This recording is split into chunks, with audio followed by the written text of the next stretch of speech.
چه کسی برنده میشه؟ It will be a tough match.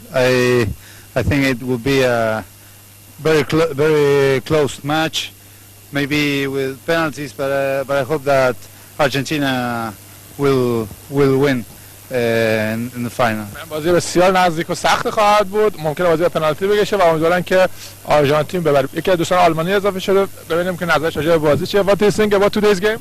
I think it's going to be one tough game for both teams, but I think it's going to be one thrilling game. It's actually one final before the quarterfinal, and I think it's going to be great. بازی بسیار سختی میگن هست. یه فینال هست در واقع در مرحله یک چهارم نهایی بازی برگزار میشه. بازی بسیار حساس خواهد بود و ببینیم نتیجه رو چه پیش بینی میکنن. Can you predict the result?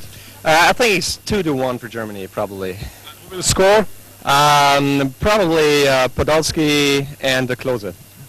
بازی میگن 2-1 تیم آلمان میبره با گل‌های پودولسکی و کلوزه.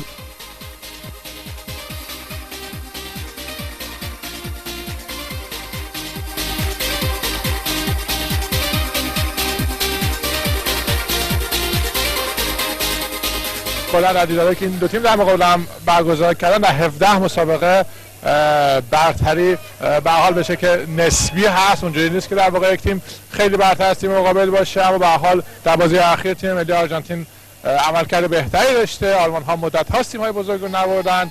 17 مسابقه است که آلمان در برابر حریفان بزرگ پیروز نشد، اما جو واقعا بر ورزشگاه المپیک برلین که ماکتش رو پشت سر من شما می‌بینید واقعا جو وحشتناکی است. همه طرفدار تیم ملی آلمان هستن، همه که یعنی در واقع شاید بیش از 85-90% کسانی که در ورزشگاه هستن طرفدار این تیم هستند و کل مردم آلمان امیدوارانه به مسابقه نگاه می‌کنند. حتی خود آرژانتینی‌ها هم معتقدند که ممکنه بازی وقت اضافه کشیده بشه و ضربات پنالتی تعیین کننده تیم پیروزی این دیدار باشه.